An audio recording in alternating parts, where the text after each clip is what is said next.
The blue suitcase wasn't hers. That was the first thing I noticed. She rolled it in past midnight, didn't say a word, just dropped her keys on the table and walked straight into the shower, like she hadn't been gone for 2 days without explanation. I stood in the hallway, staring at it. Blue. Cheap. Zipper frayed. The tag read Valeria M. in Sharpie. My wife's name is not Valeria. She had never owned a blue suitcase. I remember because I once offered to buy her one, and she laughed and said it looked like flight attendant luggage. So why was it here? I unzipped it. I know I shouldn't have, but I did. And I wish I hadn't. Inside, 2 swimsuits. Neither hers. Both still damp. A receipt from a gas station 3 cities south. A charger. Men's deodorant. No makeup bag. No book. No laptop. Nothing that belonged to my wife. I zipped it back up before she came out. She didn't ask about it. We went to bed without speaking. She didn't touch me. Didn't even look at me. Just curled up facing the wall. I laid there, stiff as concrete, and counted the seconds between her breaths. They were calm. Too calm. Like this was normal. Like I hadn't been calling her nonstop for 48 hours and getting nothing but number unavailable. In the morning, I tried. God help me, I tried. I made toast. I poured juice. I even put on that awful jazz playlist she likes during breakfast. She walked into the kitchen like she lived alone. No good morning. No sorry. Just a smirk. She bit into a piece of toast I made. Said, "You're a waste of my time." I dropped the knife. Literally dropped it. The sound echoed. And I said the only thing I could think to say. Perfect. I'm done giving it to you. Then I turned around and left the house. Still wearing socks. I drove until my phone died. I didn't even know what direction I was headed in. I just needed air. I needed space. I needed to forget the blue suitcase. But I didn't. And I couldn't. Because 2 days later, Valeria M. messaged me on Facebook. And what she told me, it made me question if my wife ever really existed at all. Her message was short, almost polite, just 4 lines. But they cracked something open in me I didn't know was still holding together. Hi. I think your wife might have taken my suitcase by mistake. We were at the Seafoam Villas last weekend. Room 208. I left it in the hallway by accident. Seafoam Villas. I Googled it. Small beachfront hotel. 2.5 hours south. Definitely not a conference center, not a startup headquarters, not a client offsite retreat like she claimed. I clicked on Valeria's profile. She looked normal. Too normal. Preschool teacher. Recently divorced. Her profile banner was a group of women laughing at brunch. The kind of people my wife used to complain about. Basic wine moms with no ambition. Yet she'd been sharing a hallway with them. Possibly more. My hands were shaking as I typed back. I didn't want to accuse, didn't want to reveal anything. Just asked, "Did you actually meet my wife there?" Valeria replied instantly. Oh, she said her name was Lacey. Lacey, not Callie, not even close. I asked for a description. She sent one word. Brunette. Sharp cheekbones. Slight accent. Heels even on sand. Very flirty. Said she was escaping her boring husband. I read that last part at least 10 times. Then I read it again out loud. Escaping. Her boring husband. I didn't cry. I wanted to, but something darker settled in instead. Not rage. Not betrayal. Just this slow, crawling realization that I had no clue who I had married. That maybe I never did. I waited for her to come home that night. Sat in the dark, didn't even turn on the hallway light. Just watched the door. She walked in like nothing was off. Threw her jacket on the chair, kicked her shoes off, pulled her phone out to scroll through her messages. She didn't notice I was sitting right there until I spoke. "Who's Lacey?" She froze. Didn't flinch. Didn't gasp. Just slowly turned her head and smiled. "I use different names when I travel," she said. "It's safer that way." "Safer?" I asked. "From what?" She didn't answer. She just smirked, the same exact smirk from the toast and orange juice morning. Then she turned her back and walked upstairs. Calm. Careless. And that's when I realized something that made my skin crawl. My wife wasn't hiding from anyone. She was hiding me from everyone else. I waited 3 nights. 3 nights of pretending not to know. Pretending I didn't see her slip out the door with her hair curled, lips painted, phone in airplane mode. She said she was going to the gym. At 9:30 p.m. In heels. I didn't argue. I didn't ask questions. I just nodded like a good little husband and waved goodbye like I always did. But that 3rd night, I followed her. I left 5 minutes after she did, headlights off until I was 2 blocks away. She drove west. Not toward the gym. Not toward work. Not even toward her friend's place.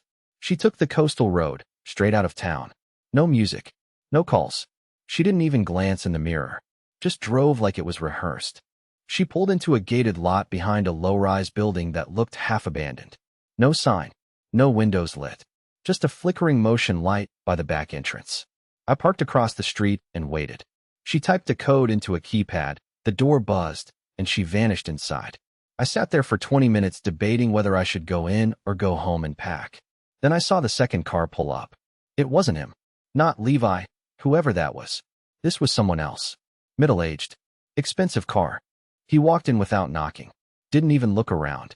Like this was normal. Like this wasn't a meeting, it was a routine. I waited 2 hours. Then she came out alone. Hair messy. Jacket off. No heels. She looked tired. Or fake tired. The kind of tired people pretend to be after working late. I followed her home again. I parked 3 houses down. I watched her go inside. Watched the lights go off one by one. Kitchen. Living room. Bathroom. Bedroom. All in silence. The next morning, I did something I'd never done in 12 years of marriage. I snooped. I opened her laptop. She never changed her password. It was still the same joke from when we were dating. Pass 0 Radcali with a 0. She had nothing on the desktop. But I knew her file habits. She always renamed things in bulk. One folder caught my eye. Archive NOV. I clicked it. Receipts. Screenshots. Schedules. And then I found a PDF. The title made my chest tighten. Client list. Active. Private use. There were names. Dozens of them. Men. Ages. Preferences. Time slots. Recurring marked in green. One off marked in red. Next to each name was a note. And next to one of them. Next to the one I recognized from last night's car. It said, prefers married women. Loves the chase. My wife wasn't cheating. She was working. And I had no idea how long I'd just been part of her cover story. I didn't sleep that night. I just sat at the kitchen table with her laptop in front of me, screen glowing like it was mocking me. Every time I scrolled down that client list, I felt like I was reading a script, one that she'd written, performed, and lived in for years, without me knowing I was just background noise. The sun came up, and she floated down the stairs like nothing was wrong.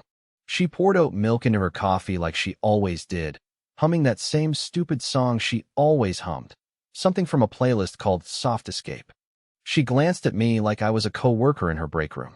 So I asked, flat, cold, no emotion, because if I let any through, I was going to fall apart. How long? She didn't play dumb. She didn't gasp or lie or stall. She took a sip of coffee, looked at me over the rim, and said, since before we were married. I felt something inside me snap, but not loud, just a small, internal thread unraveling, like a seam in a shirt you didn't know was loose. You were already seeing clients?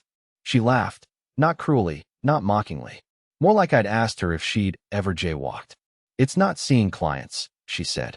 It's curated companionship. And I screen everyone. It's safer than dating, honestly. I stared at her, the woman I'd shared a mortgage with, a life with. She'd held my hand at my mother's funeral. She'd brought me soup when I had pneumonia.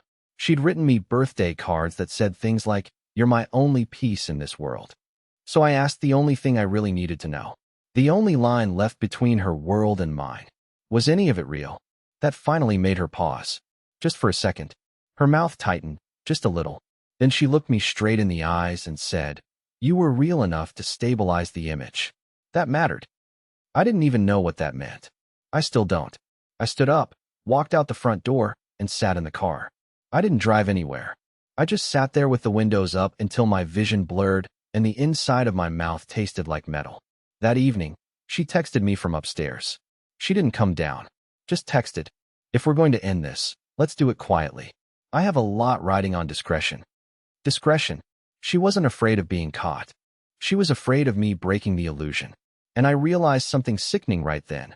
This whole time, I hadn't just been the husband. I'd been part of the branding.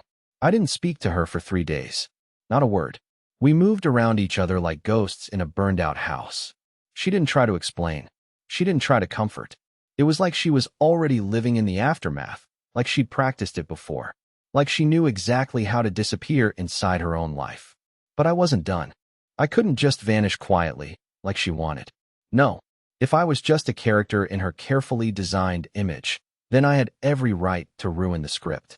I started small. I didn't confront her. I didn't explode. I started watching. Not just her, but the world she lived in when she thought I wasn't looking. I made a fake profile. Generic enough to blend in, mid-40s, corporate job, decent income, zero friends. I used stock photos. I followed some luxury travel accounts, a few art galleries, a crypto podcast, and one exclusive companionship agency she'd casually mentioned 2 years ago during dinner as a weird article she'd read. That part was real. Too real. Within a week, I got a message from someone calling herself Ava. The profile was vague. Minimal photos. But the smile, it was hers. Or close enough. Same eyes. Same scar near the collarbone. Same subtle angle she used in her LinkedIn headshot. Just blurrier, dressed down, behind a paywall. She didn't recognize me. Not right away. She introduced herself like it was our first meeting. Ava, former marketing exec, newly free to explore, offering exclusive companionship for discreet, established gentlemen. I played along. I asked the questions I needed to. Where she met clients. How she screened them. If she had references. I thought she'd stop replying. But she didn't. She gave details. Real ones. She even sent a list of suggested locations, hotels I recognized. One of them was the Seafoam Villas. She gave me her availability. And just like that, I was offered an appointment with my own wife. My throat went dry. I stared at the screen like it might burst into flames. I logged out. I deleted the account. But the damage was done. She wasn't just leading a double life. She was profiting off being everything I wasn't. And I started to realize something else. I wasn't the only thing she had lied to. She had clients. She had followers. She had platforms I'd never seen, private circles, encrypted backups. She'd built a persona, brick by digital brick. Her real job wasn't companionship. It was manipulation. Selling a version of herself that didn't even exist. I wasn't a husband. I was a decoy. And she was still wearing my last name. It's strange how much of someone's life you can unearth when you stop loving them. I used to ignore so much. The passwords left half-typed, the folders she minimized when I walked into the room, the credit card statements with charges that didn't make sense. I told myself marriage meant trust. But it wasn't trust. It was blindness. And now that I could finally see, I couldn't stop digging. Her real income didn't come from her job. That much was obvious. But I found the rest buried beneath layers of encryption and fake business names. An LLC she registered under a friend's address, payouts labeled as consulting fees, and a shared Google Drive folder titled Windowless Rooms. Windowless rooms. That phrase made my stomach turn. It showed up over and over, in text threads, in scheduling notes, in event invitations. Private dinners. Guest lists with initials instead of names. A table set for 6. Sometimes for 2. Never for 1. She wasn't just meeting men. She was hosting them. She'd built a network. Not criminal, not quite. Just deeply, carefully, untraceable. All cash or crypto. A burner phone I hadn't seen in the house. It made sense now why she was always so calm. She'd planned this for years. She wasn't afraid of me finding out. She was afraid of me understanding it. Because understanding meant I could do more than leave. It meant I could break it. I started forwarding things. Carefully. Anonymously. Screenshots. Payment logs. Booking lists. I sent them to names I found on the periphery. Wives, business partners, low-level public officials who had no idea their names were sitting in a spreadsheet titled Recurring. Weekdays only. I didn't threaten anyone. I didn't demand anything. I just let the information speak for itself. And it spread. Quietly like smoke. She noticed the shift before I said a word. 2 of her meetings canceled in 1 week. A payment didn't arrive. Her phone buzzed with short, clipped messages. She got quieter at home. She stayed up later, staring at her screen with no expression. And then, one night, I found her sitting on the floor of her office, lights off, screen glowing against her face. Not crying, just still. She looked up and said, "You're doing this." I didn't deny it. She didn't ask how. She already knew. She just whispered, "You're dismantling everything." And I said, "So were you." We sat there in silence for almost 20 minutes. The woman I married, the one who used to trace circles on my arm when we watched movies, was gone. She'd turned herself into an asset, a brand, a mirrored illusion for sale. And now her reflection was cracking. It didn't explode. It collapsed, slowly, like a house made of cards breathing its last breeze. The first real sign that her empire was unraveling came on a Wednesday afternoon. She got a call and took it outside, pacing in circles on the patio. I watched through the kitchen blinds. She kept touching her neck, that nervous tick she only had when she was cornered.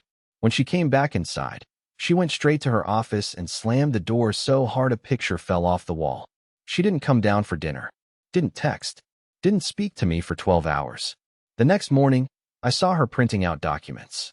Contracts, bank statements, letters of dissolution. I didn't ask, I didn't need to. She was burying the body, quietly, before anyone else could find it. But it wasn't just her business that was dying. People stopped showing up. Her texts slowed. Her posts got no likes. I found her one night scrolling her own page like a stranger, swiping through polished selfies and filtered lies with a dead expression, like she didn't recognize herself anymore. That same night, she came into the bedroom and sat at the edge of the bed. Her voice was low, strained.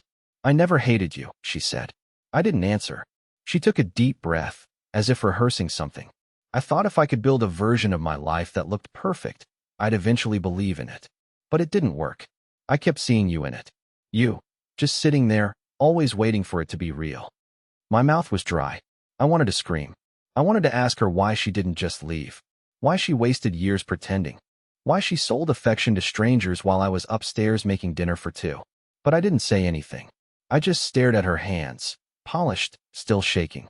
She reached into her pocket and pulled out a folded piece of paper. Slid it toward me. It was a check, large enough to erase half the pain, small enough to insult me. "This is the last transaction between us," she said, standing up. "Keep your name. I'll change mine." And just like that, she walked out. No suitcase. No tears. Just her shadow vanishing into the hallway. I stared at the check for hours. Not because of the number, but because of what it meant. She thought this was a business ending. Not a marriage collapsing. Not a man breaking. Not a home becoming a museum. She thought closure came with a signature. But I wasn't done. Not yet. Because the final move, the one she never saw coming, was never about revenge. It was about erasing her the same way she erased me. In the end, she didn't fight me. She didn't file motions, didn't beg, didn't try to spin a new version of reality. Maybe she was tired. Maybe she was too used to people letting go. Or maybe, for the first time, she knew she'd lost control of the narrative. We signed papers at opposite ends of a long, cold table. Her lawyer barely looked at me. Mine didn't need to say much. The evidence I'd gathered spoke louder than any threat. Quiet leverage. No public exposure. Just consequences with teeth. I gave her back everything she'd built under her fake names. I didn't want it. I didn't want the accounts, the LLCs, the tangled strings of crypto wallets and client lists. Let her keep the empire made of mirrors. All I wanted was peace. And space to remember who I was before she rewrote me. I moved into a small place out in Glenbridge. 2 rooms. A porch. A view of trees instead of walls. No reminders. No scripts. I started writing again. Not professionally. Not for revenge. Just to put my thoughts somewhere other than the back of my throat. I joined a local hiking group. Terrible at hiking, by the way, but the air out there tastes honest. Some nights, I still wake up thinking I hear her voice in the next room. Old muscle memory. But then I breathe, and it's just me. And that used to terrify me. Now, it feels like relief. I didn't ruin her. I didn't expose her. I didn't become what she was. That's my victory. And here's the part one never expected. I met someone. 6 months after the divorce was final. At a used bookstore. She saw me flipping through a collection of short stories and said, "Careful. That one ruined me in the best way." She wasn't glamorous. Not curated. Not made of polish and fog. She was real. And when I told her everything, and I mean everything, she didn't flinch. She just said, "Well, looks like you finally made it out of the maze." Yeah, I did. I wasted a lot of time.